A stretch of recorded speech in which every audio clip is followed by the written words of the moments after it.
This image was sent to me by Isobel, and I'm doing this particular recording specifically for her. But what we're looking at is how can we work a print to bring the best out in it. Now, when we go out and photograph, we quite often capture some fabulous composition and design, but we can't always be in complete control of where light's going and what it's doing and that type of thing. So sometimes we really need to just work on the print and bring out the best features. And there's a number of ways in Photoshop that you can do that. Now, the very first thing that I try and do in Photoshop is go into the camera raw, excuse me for that, let me just close that, is go into the camera raw and get the best possible exposure out of the image first before I try and play around with the other bits and pieces of it. So I've got this image in camera raw, and I'm going to, you can see we've got the histogram up here, and at the moment we're losing lots of blacks, so I'm going to drop my blacks down a bit, and it does look a little grey, but I'm not worried about that. I can do all sorts of things as long as I've got that detail in the image down the track. I've lost quite a lot of the lights. We've got some spectacle highlights up the top here, but rather than play around too much by bringing the exposure up, which just makes it look overblown, I'm going to keep those highlights in there, and I'm just going to use my brightness to bring a little bit more light into that area. I always tend to drop my saturation just a tad. It's just a habit of mine, and I find that it just brings the skin tones and things like that to how I like it. I'm also in this image, I'm just going to come up a little bit closer on the skin tone here. I think it's a little on the blue side, so I'm just going to warm this image up just a little as well. And we'll also perhaps just with a bit more contrast in there as well. And I think that's probably enough for what I want to do to bring it into the image. Now, I could also look at some different areas, and this highlight up here is a little bit much, so I'm going to get the adjustment brush, and with the exposure area bringing that down, I just want to bring a little bit more depth into that area and bring those highlights down just a little more, because that's going to be the area that really draws the eye in. So I want to try and soften those down a little bit now before I really take it into Photoshop. Otherwise I'm going to be battling with this real highlight in this corner, but where I want the actual eye to come into this section where the bride is walking up the stairs.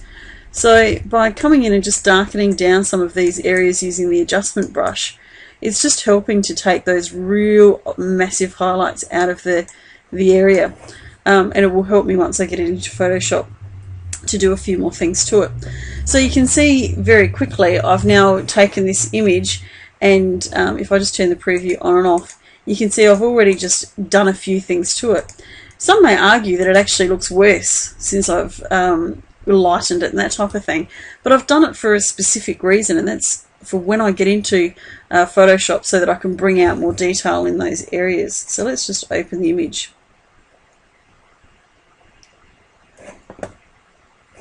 So here's our image in Photoshop, and I'll bring my layers up over here so you can see what I'm doing as I go along.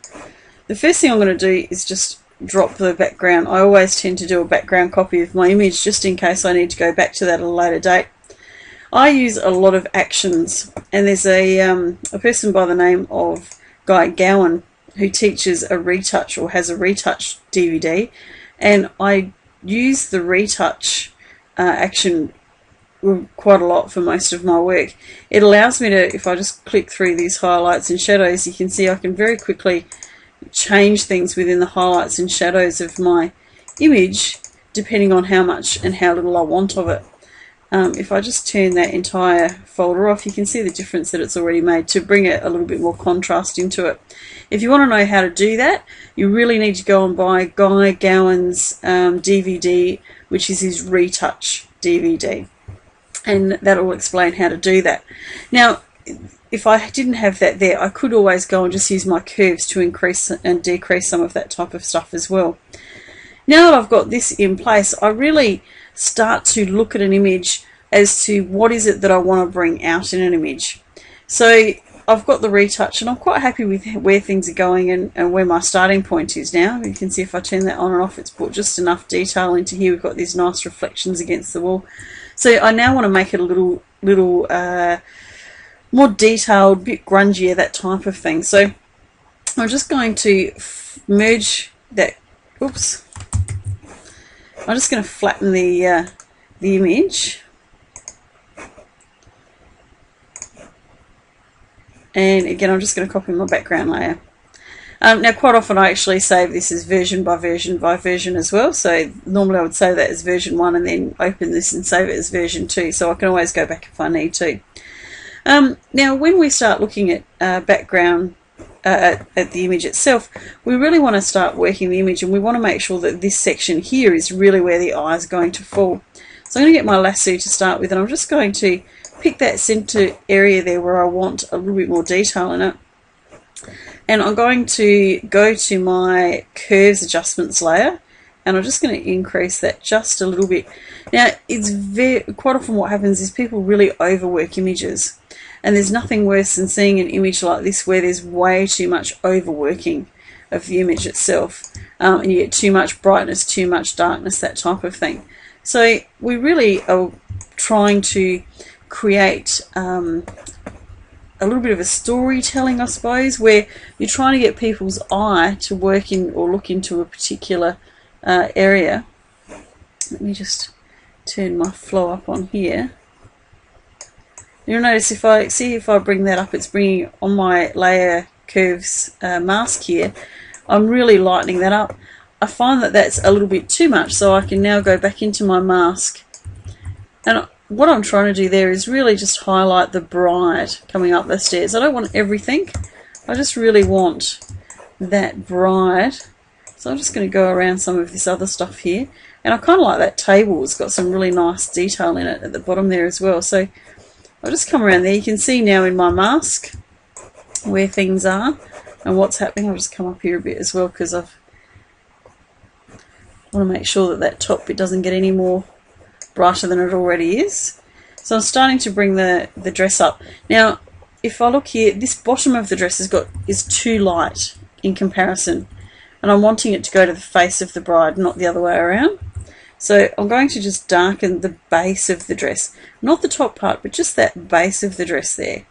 So I'm starting to do a little bit of working of the image, and you can see if I now bring that up, you can see very clearly where it is that's getting that that light from. So there's my first curves layer. Now we need to kind of very carefully work it so that there's some light coming in from somewhere to light this bride as well. So I'm going to do another curves layer, but this time I'm going to grab my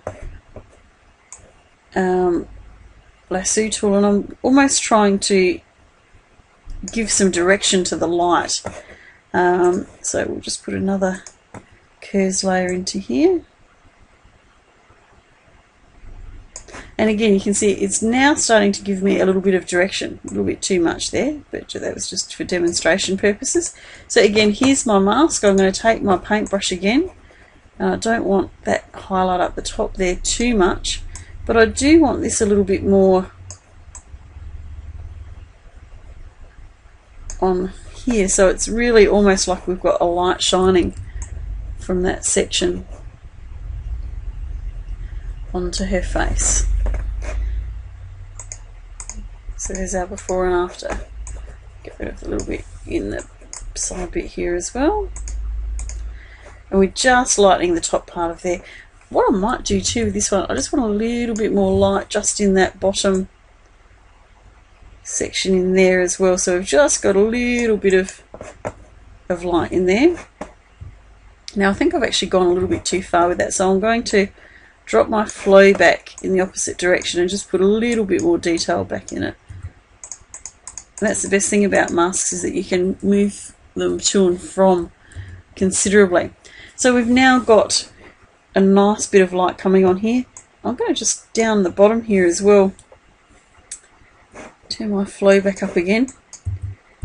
I'm just going to bring a little bit more light into this section down here too.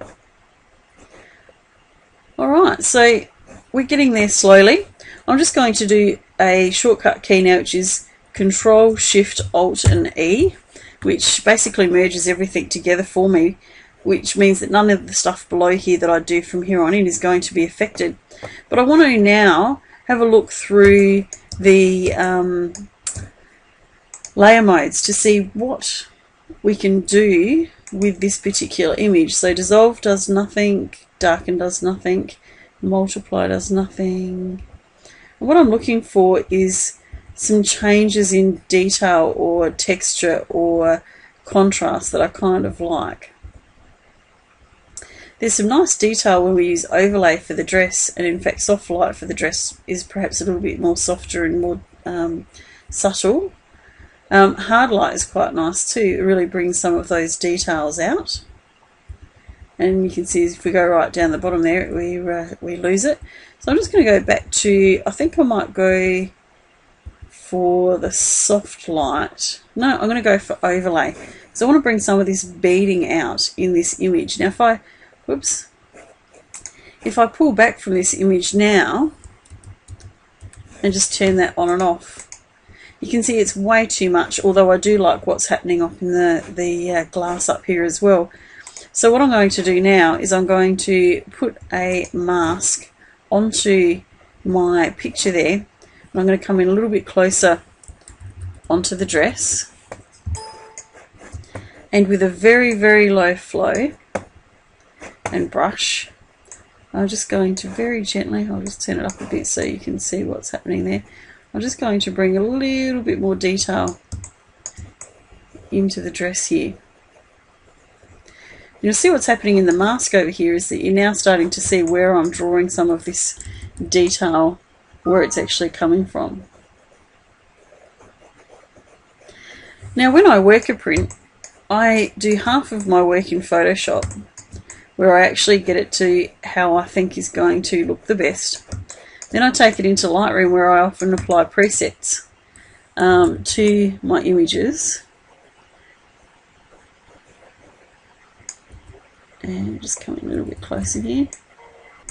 So what I'm basically doing is just getting, if I just bring this up really heavily, you'll really see we're kind of just bringing some real highlights into here. You've got to be very careful, because see how it's now, if I go on that arm, see how it really discolours it? So you have to be a little subtle when you're working in Photoshop, and don't be too over the top to bring this in. Now I do want to bring some bit more contrast into these flowers that are here as well, because we really do need a bit more information in those. That'll help bring the eye down into that area. I'm just wondering what will happen with her wonderful red hair if I very gently and very carefully put a little bit of that in there as well. So what we're doing is we're really adding some reds into the hair there as well. So that's kind of cool. It's really bringing some nice colour out there. Now the one thing that I do notice though is it's probably a little bit heavy-handed. So the best thing about a layer is that I can grab my opacity and just drop the opacity down just a little bit. So it's now looking a little more subtle than just being really, really full on. Now the other thing that I like to do with almost all of my images is look at doing some sort of vignetting around the edge, which again helps to bring it in to the eye, into the center area here. So I'm going to grab this and go right on the very edges here and put a little bit of a vignette in there. Now there's a number of ways that you can do a vignette.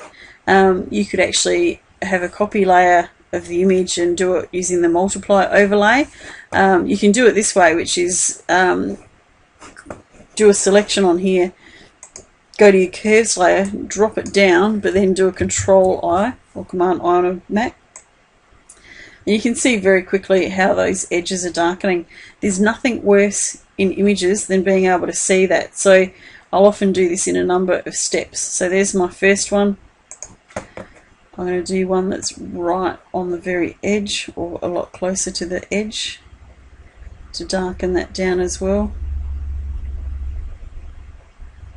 Like so. Control I to switch it over. So we're really starting to work this print quite nicely now.